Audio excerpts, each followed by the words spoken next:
un enigmático cilindro de granito de Asuán, custodiado en la colección del Museo Petrie de Londres bajo el número de inventario 7, fue considerado durante un siglo entero un mero testimonio rutinario de que los antiguos egipcios utilizaban taladros tubulares. Pero cuando en el siglo XXI este artefacto fue analizado bajo un microscopio electrónico de barrido, los protocolos de estudio registraron lo impensable. En su superficie se descubrió una perfecta ranura en espiral. El paso de esta espiral indicaba una velocidad de penetración en la roca 500 veces superior a la capacidad de las modernas máquinas industriales con coronas de diamante. Este diminuto fragmento de roca, extraído del corazón mismo de la meseta de Giza, se convirtió en una evidencia que cuestionó no solo los métodos de construcción, sino toda la historia oficial del antiguo reino. En ese momento, el caso de la construcción de la Gran Pirámide, dado por cerrado, fue reabierto. Hace 4.600 años, el Valle del Nilo fluía en su ritmo eterno e inmutable, sometido a las crecidas del gran río. Era una civilización del orden, donde cada persona, desde el labrador hasta el sumo sacerdote, conocía su lugar en la jerarquía cósmica. Poco tiempo antes, había encontrado el reposo eterno el gran Snofru, padre de Jufu, el faraón constructor que dejó tras de sí dos colosales sepulcros en Dashur, las pirámides romboidal y roja. Ellas representaban la cumbre de la ingeniería de su tiempo, el apogeo de una tecnología basada en el cobre, la diorita, la madera y la fuerza humana ilimitada. Los arquitectos y sacerdotes de Egipto estaban convencidos de haber alcanzado los límites de lo posible. Habían aprendido a mover bloques de varias toneladas, a erigir construcciones gigantescas y a orientarlas con precisión matemática hacia los puntos cardinales. Su mundo era estable, sus conocimientos parecían exhaustivos. Decenas de miles de personas cada año, durante la crecida del Nilo, se liberaban de las labores agrícolas, transformándose en un ejército disciplinado de constructores dispuesto a ejecutar la voluntad divina en la tierra. El sistema funcionaba como un mecanismo impecable. El nuevo gobernante, Jufu, era un hombre de diferente talante. Sus ambiciones iban más allá de la mera emulación de su padre. Él no solo exigía la eternidad, sino una perfección absoluta, matemática, que debía convertirse no solo en una tumba, sino en un mensaje tallado en piedra para la eternidad. A su lado se encontraba su visir y sobrino Gemiunu, un hombre cuyo intelecto, se diría más tarde, no pertenecía a su época. Él percibía las limitaciones de los métodos existentes. Comprendía que para la tarea impuesta por el faraón, la fuerza bruta y las sierras de cobre no serían suficientes. En el silencio de los templos y las salas de escribas, maduraba una idea que trascendía los límites de la construcción tradicional. Mientras los canteros seguían por inercia extrayendo caliza con los métodos antiguos, un círculo reducido de iniciados, liderado por Gemiunu, trabajaba en algo radicalmente nuevo. No era una mera mejora de las viejas tecnologías, sino un salto cualitativo, una ruptura con el pasado. La tensión de los cambios inminentes flotaba en el ambiente, aún imperceptible para nadie más que el faraón y su arquitecto. Uno de esos días, ellos se encontraban sobre una meseta rocosa y desértica al norte de Memphis, que más tarde sería conocida como la meseta de Giza. Ante sus ojos solo se extendía tierra calcinada por el sol y el horizonte. Pero en sus mentes ya se alzaba un monumento que desafiaría las mismísimas leyes de la física. El viejo mundo, el de la pirámide roja y los cinceles de cobre, agonizaba en sus últimas horas de calma. Comenzaba una operación sin precedentes en la historia de la humanidad. El punto de no retorno no fue la primera piedra colocada. Fue el día en que, desde Asuán, a 900 kilómetros al sur, llegaron por el Nilo las primeras barcazas con una carga que dejó mudos incluso a los más experimentados arquitectos, veteranos de las construcciones de Snofru. Era granito.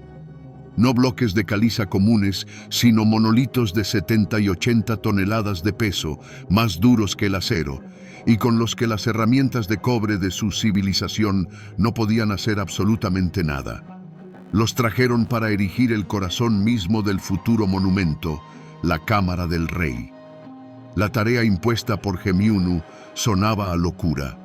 Esos bloques no solo debían ser elevados, sino trabajados con una precisión impensable.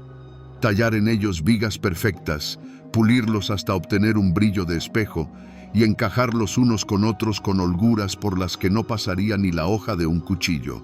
Los maestros canteros, cuyos padres y abuelos habían construido las pirámides de Dashur, se acercaban a aquellos colosos rosados, los tocaban y se retiraban.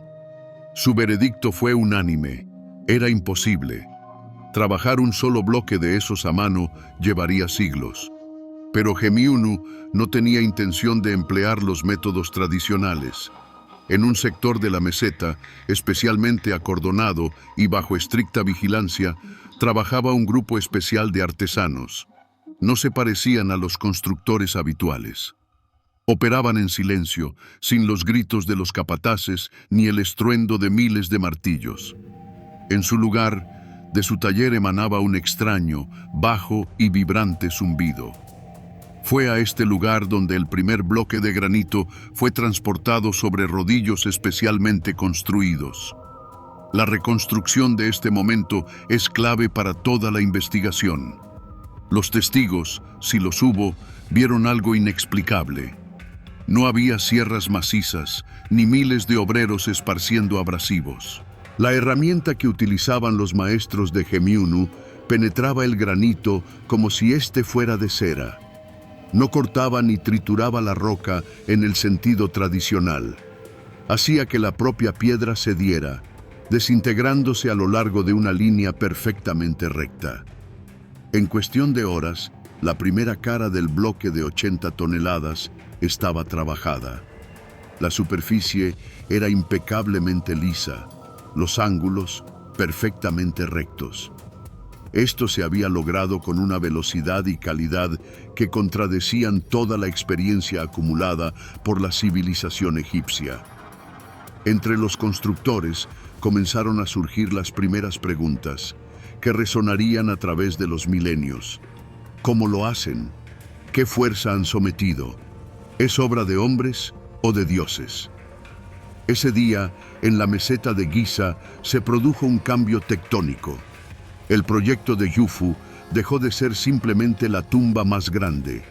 Se transformó en una demostración de tecnología milenios adelantada a su tiempo. A partir de ese momento, el camino de regreso estaba cortado.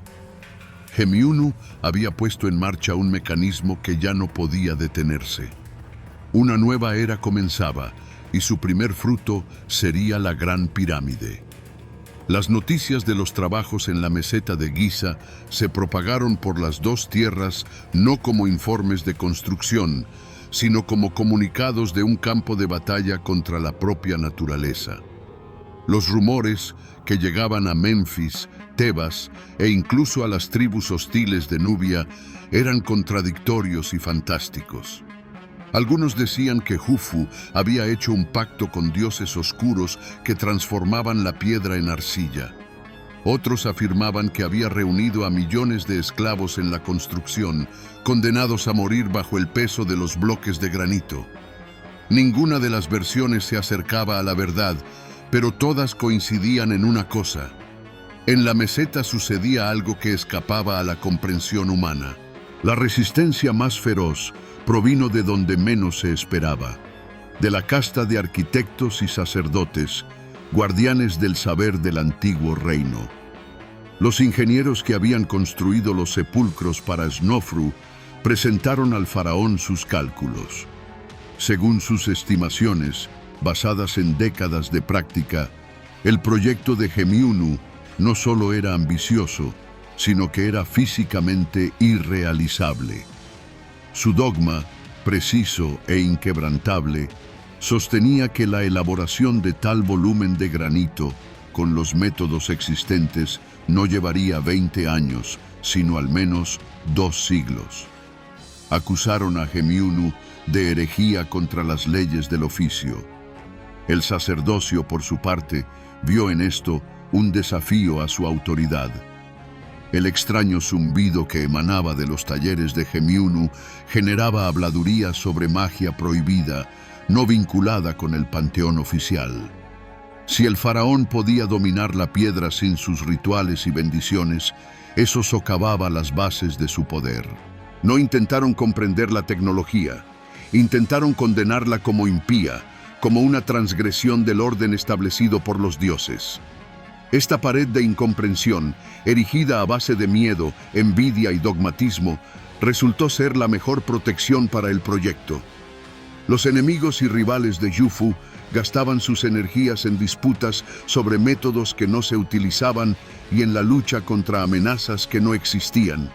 Estaban cegados por su propia experiencia, que les gritaba que lo que estaba sucediendo era imposible. Nadie, absolutamente nadie, podía concebir la idea de que el asunto no radicaba en la cantidad de obreros ni en la magia, sino en un enfoque científico fundamentalmente diferente. Gemiunu no refutó los rumores. Permitió que crecieran y se multiplicaran, creando un ruido de información que ocultaba la realidad. Mientras las viejas élites intentaban prohibir o desacreditar su trabajo, acusándolo de locura y despilfarro, la verdadera tecnología ganaba fuerza a la sombra del engaño generalizado. La incomprensión de sus contemporáneos se convirtió en el principal recurso que permitió llevar el proyecto a término en el más estricto secreto. Para desentrañar este enigma, es imperativo distanciarse de los dogmas históricos y aplicar los métodos de la criminalística. La pregunta clave es, ¿con qué herramienta una civilización de la Edad del Bronce trabajaba el granito, uno de los minerales más duros del planeta? La egiptología ortodoxa ofrece una única versión, convertida en axioma: sierras de cobre y arena de cuarzo como abrasivo. Esta teoría es sencilla, comprensible y se ajusta plenamente a la imagen de una sociedad primitiva, pero laboriosa. Sin embargo, al confrontarla con los hechos, ésta se desmorona. La arqueología experimental ha realizado decenas de pruebas intentando reproducir este método. Los resultados, registrados en los protocolos, demuestran que con el trabajo continuo de 2 personas, una sierra de cobre con abrasivo penetra el granito a una velocidad de unos 2 milímetros por hora. Considerando el volumen de trabajo en granito solo en la Cámara del Rey y las cámaras de descarga superiores, su ejecución con esta tecnología habría llevado no menos de 1 siglo y medio. El proyecto de Jufu se completó, según diversas estimaciones, en un lapso de 20 a 30 años. La teoría oficial no solo es ineficiente, es matemáticamente imposible. La primera prueba material que la refuta es el sarcófago de granito en la Cámara del Rey. Aunque se le suele llamar sarcófago, esta definición induce a error. Está tallado de un monolito macizo. Sus ángulos internos son perfectamente rectos, sin los redondeos que inevitablemente deja una herramienta manual. Solo una fresa mecánica podría lograr tal precisión. Más aún, sus dimensiones exceden el tamaño del túnel de acceso. Esto significa que fue instalado en su lugar antes de que se erigieran las paredes y el techo de vigas de 70 toneladas sobre él. Este objeto no era una urna funeraria, sino una parte intrínseca y primordial de la construcción, el corazón de la máquina. La segunda, y decisiva, prueba es el ya mencionado núcleo de diorita número 7. Las marcas que presenta son un peritaje balístico de una herramienta ancestral. Las estrías espirales, con un paso de 2,5 milímetros por vuelta, atestiguan de manera irrefutable dos cosas: una velocidad de rotación colosal y una presión descomunal sobre la roca. Los cálculos del ingeniero de materiales Aris Thornton y otros investigadores demuestran que para dejar tales marcas, la herramienta debió aplicar una fuerza de 2 toneladas y cortar el granito a una velocidad constante, inalcanzable para el trabajo manual. Un tubo de cobre bajo tal presión simplemente se habría aplastado. Todas las pruebas, la velocidad, la precisión, los artefactos imposibles, apuntan a una única conclusión. El arma de Hemiunu no era la mecánica, sino la física. El modelado por computadora, basado en los datos del núcleo, revela que el único modo de cortar granito con tal eficiencia es mediante el uso de vibraciones ultrasónicas. La herramienta de los egipcios no era un taladro, sino un resonador de alta frecuencia. No aserraba, sino que forzaba a la red cristalina del cuarzo en el granito a desintegrarse por resonancia, transformando la piedra más dura en una masa maleable. Esto explica tanto la velocidad como la perfecta lisura de las superficies. La reconstrucción del proceso es la siguiente. Una fuente de energía generaba vibraciones de alta frecuencia. Estas vibraciones se transmitían a la piedra a través de una herramienta guía de onda de bronce o cobre. La herramienta en sí no cortaba. Era solo un transmisor, una punta focalizada que llevaba la energía al punto deseado. El sordo y grave zumbido que se escuchaba en la meseta era el sonido del funcionamiento de esta tecnología. El sarcófago, en el centro de la pirámide, instalado primero, pudo haber servido como un diapasón gigante, sintonizando todo el sistema. Los oponentes de Hemiunu no tuvieron ni pudieron tener un antídoto contra esta arma, porque ésta no se basaba en la superioridad material, sino en la intelectual. El secreto no residía en la composición de la aleación, sino en la comprensión de las leyes de la acústica y la física del estado sólido.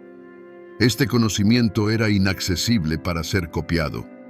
Los enemigos podían robar un cincel de cobre, pero no podían robar una teoría científica fundamental. Hemiunu no luchó con herramientas, luchó con el conocimiento. Al 7º año de su construcción, el proyecto se tambaleaba al borde del abismo. No fue una revuelta de obreros ni una conspiración palaciega. El golpe, implacable, provino de la propia naturaleza, poniendo en entredicho los cimientos de los cálculos de Hemiunu. La pirámide ya se había erigido hasta 1/3 de su altura, conformando un núcleo colosal de bloques de caliza. Pero cuando llegó el momento de instalar las vigas de granito que cubrirían la cámara de la reina, ocurrió lo inesperado. Los cálculos de ingeniería, basados en la experiencia de construcciones anteriores, fallaron estrepitosamente. Uno de los bloques, izado a una altura de 50 metros, se agrietó durante su colocación. Era una fisura microscópica, fina como un cabello, imperceptible para el ojo desnudo, pero para Hemiunu resonó como un tañido de campana fúnebre. El peso de los niveles superiores de mampostería ejercía una presión que sus predecesores jamás habían contemplado a tal magnitud. El granito, el material más resistente, no soportaba la carga. Si una pieza cedía, las demás seguirían el mismo destino. La estructura entera de la cámara central, el corazón latente de la pirámide, estaba condenada a colapsar bajo su propio peso en cuanto se erigieran 100 metros más de mampostería sobre ella. Los trabajos se detuvieron de inmediato.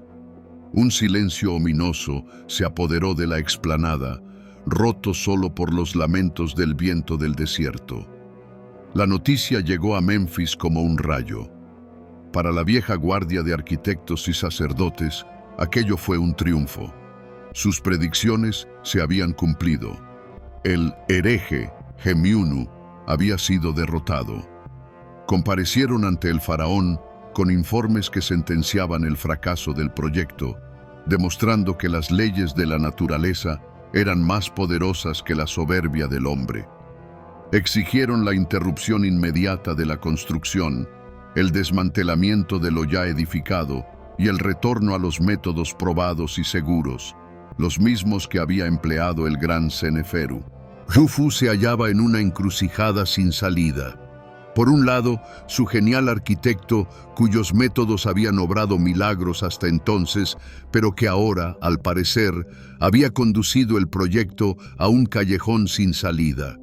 Por el otro, todo el aparato estatal y religioso, que afirmaba que continuar con las obras sería un fiasco garantizado, algo que no solo devoraría ingentes recursos, sino que también se convertiría en un monumento eterno a un reinado fallido.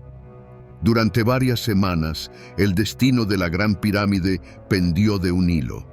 Parecía que el monumento permanecería inacabado, un reproche gigantesco a las ambiciones de su creador. La premisa de una tecnología revolucionaria se desmoronaba ante la presión de un hecho simple y crudo. La piedra no resistía. Era el fin. Gemiunu se encerró en sus aposentos de diseño. No debatió con sus oponentes ni buscó excusas ante el faraón. Volvió a los datos originales, analizando el problema no como un constructor, sino como un físico. El problema no radicaba en la calidad del granito ni en un error de los obreros. La clave residía en la presión estática, esa fuerza muerta y obtusa que cientos de miles de toneladas de piedra habrían de descargar sobre el vacío de la cámara del rey. Y entonces halló la solución. Tan sencilla como genial, una solución que desveló la lógica profunda de toda su concepción. Comprendió que luchar contra la presión era inútil. Había que redirigirla. En ese instante, los detalles dispares de su proyecto, la precisión milimétrica del granito, el encaje perfecto de los bloques, la misma selección de materiales, encajaron en una imagen única y cristalina. La pirámide no había sido concebida como una montaña estática de piedras. Había sido diseñada como una estructura monolítica y cohesiva, capaz de redistribuir la carga como un organismo vivo. Su genial golpe de ingenio residió en crear, sobre la cámara del rey, no una, sino 5 hileras de cámaras de descarga. Era una construcción sin parangón, sin precedentes. 5 estratos de vigas de granito macizas, separados por vacíos. La capa superior formaba un tejado a 2 aguas. Este sistema funcionaba como un gigantesco amortiguador. La presión de las capas superiores de la pirámide no recaía directamente sobre el techo de la cámara, sino que, a través de esta compleja estructura multicapa, se redistribuía hacia los laterales, hacia la masa total de la edificación. No solo resolvió el problema, lo transformó en un elemento intrínseco de su sistema. Cuando Gemiunu presentó a Jufu los nuevos planos, aquello fue un momento de catarsis intelectual. Sus oponentes, cuya mente operaba bajo las categorías de simples soportes y vigas, vieron en ello solo una complicación sin sentido y un derroche de granito precioso. No comprendieron que Gemiunu no estaba creando un techo, sino un complejísimo nodo de ingeniería que operaba sobre principios de resistencia de materiales que no serían descubiertos hasta 4500 años más tarde. Fue precisamente este detalle, las 5 cámaras de descarga, el que se erigió como la prueba definitiva que explicaba la imperiosa necesidad de la tecnología ultrasónica. Solo ella permitía alcanzar un ajuste idóneo de las vigas, transmutándolas en un bloque monolítico capaz de operar como una unidad cohesionada. La más mínima holgura, la más ínfima irregularidad, habría condenado al fracaso a todo el sistema. La tecnología de mecanizado de ultra precisión no era un mero capricho, sino una absoluta exigencia de ingeniería para la materialización de esta genial estrategia. El faraón tomó una decisión trascendental. Desoyó las objeciones de los conservadores y ordenó la reanudación de las obras conforme al nuevo trazado. Hemiunu no solo rescató el proyecto, en el momento de mayor zozobra, desveló la verdadera envergadura de su concepción. La pirámide no era una simple acumulación de piedras, sino un ingenioso dispositivo de ingeniería exquisitamente ajustado, donde cada componente desempeñaba un papel vital. Y, con ello, este prodigioso mecanismo estaba listo para su culminación. Con base en todas las pruebas disponibles, podemos reconstruir con asombrosa precisión el acto final de esta epopeya de ingeniería. Las obras se reanudaron. Decenas de miles de obreros prosiguieron con la erección de las capas externas de la pirámide, modelando una gigantesca estructura escalonada de caliza. Sin embargo, el verdadero drama se desarrollaba en su corazón mismo, a más de 50 metros de altura sobre el suelo. Era hasta allí donde, por medio de rampas internas y con la ayuda de los más intrincados mecanismos de elevación, se transportaban los megalitos de granito, meticulosamente trabajados en la base. Cada uno de estos bloques, algunos de hasta 70 toneladas, era el fruto de la flamante tecnología. En talleres aislados, un instrumento vibratorio, impulsado por una fuente de energía aún desconocida para nosotros, penetraba en la indómita roca. No la seccionaba, dejando aristas irregulares, sino que inducía una desintegración estructural de la piedra a lo largo de una línea predefinida. El resultado eran superficies de una lisura impecable, con un pulido casi especular y ángulos rectos de una perfección absoluta. Cada bloque no era un mero componente constructivo, sino una pieza de precisión en la vasta maquinaria. El ensamblaje siguió una secuencia rigurosa. En primer lugar, en el lecho de la futura cámara, se colocó una caja resonador de granito. A continuación, a su alrededor, se levantaron paredes de bloques monolíticos, encajados entre sí con una precisión micrométrica. Los intersticios entre ellos eran tan ínfimos que las uniones daban la impresión de una superficie continua.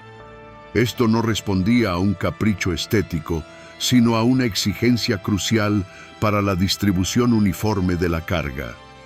Cuando las paredes estuvieron terminadas, dio comienzo el montaje del techo, la primera grada de un sistema de alivio de presiones. Más adelante, paso a paso, los ingenieros de Hemiunu materializaron su invención cumbre. Sobre el techo de la cámara se dispuso la primera capa de vigas de granito. Luego se dejó un pequeño interespacio y se colocó la segunda capa. Después, la tercera, la cuarta y la quinta. La última, la capa superior, fue concebida en forma de tejado a dos aguas, con el fin de redirigir el vector de fuerza con la máxima eficiencia. Esta estructura estratificada absorbió el peso de millones de toneladas de piedra que aún debían ser añadidas y, cual gigantesco resorte, disipó aquella presión monstruosa, desviándola de la oquedad de la cámara hacia el cuerpo monolítico de la pirámide.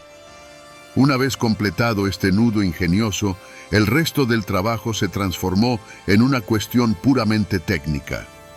La pirámide ascendió estrato a estrato hasta alcanzar su altura proyectada de casi 150 metros. El broche de oro fue el revestimiento. Toda la edificación se cubrió con placas de caliza blanca pulida de Tura que la transfiguraron en un objeto geométrico de una lisura impecable, resplandeciente bajo el sol. El triunfo de Hemiunu fue rotundo.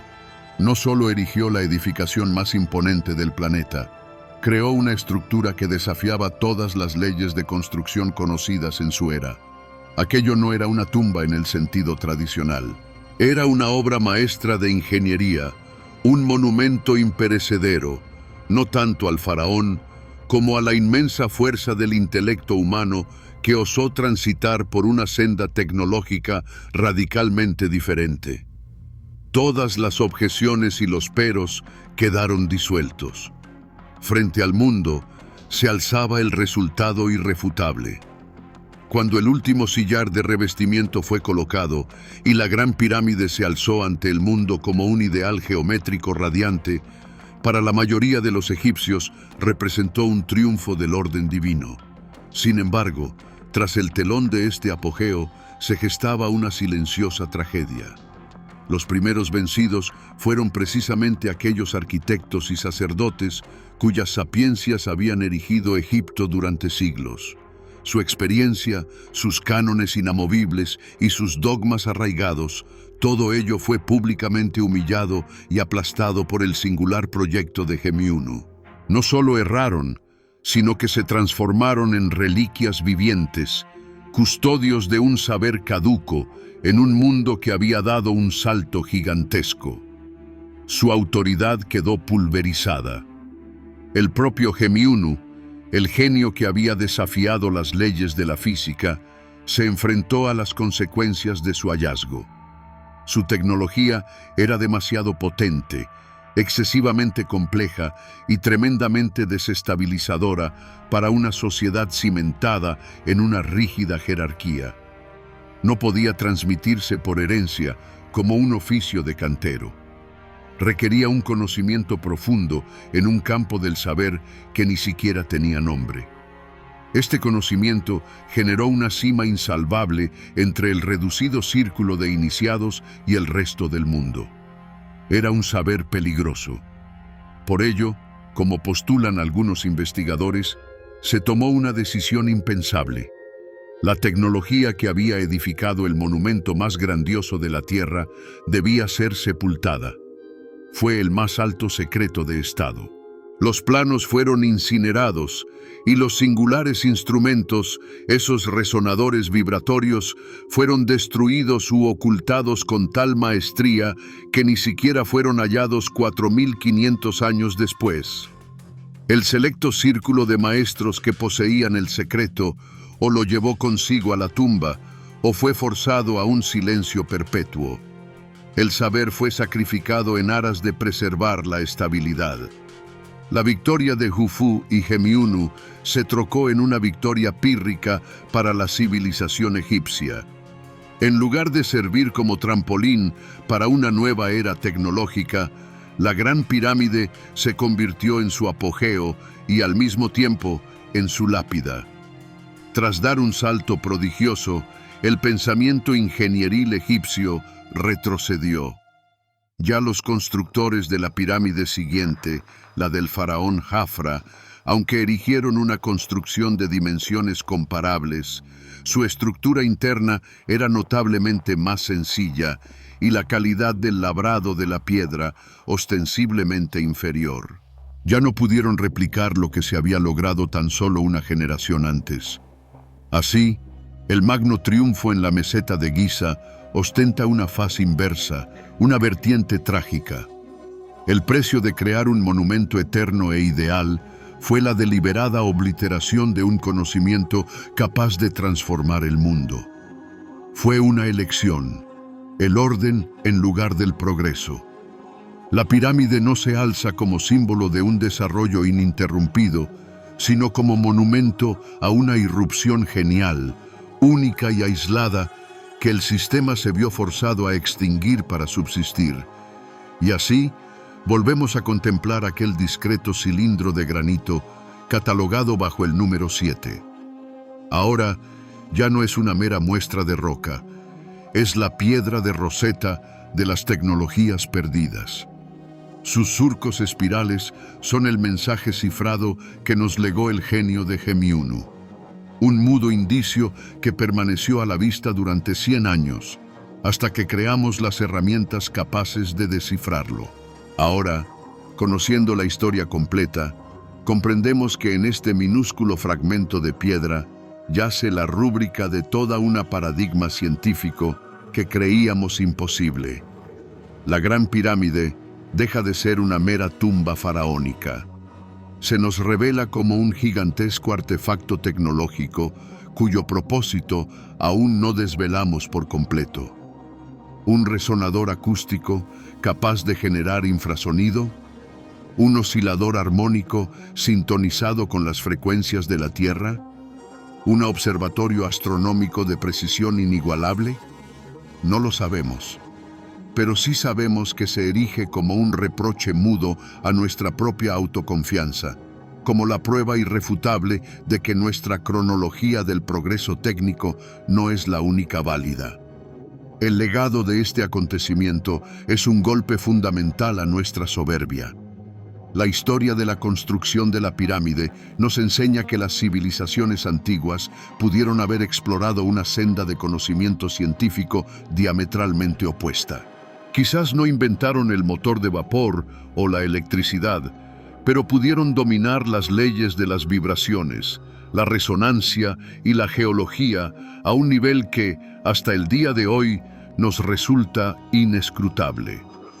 No perdimos solo planos e instrumentos, perdimos toda una rama del saber humano, una vía alternativa de desarrollo que fue deliberadamente truncada. Y hoy, contemplando las estrellas desde la meseta de Giza, tal como lo hicieron hace miles de años, nos quedamos con una pregunta fría e ineludible. ¿Qué es más aterrador? ¿Desconocer nuestro pasado o percatarnos de que hemos olvidado nuestro futuro?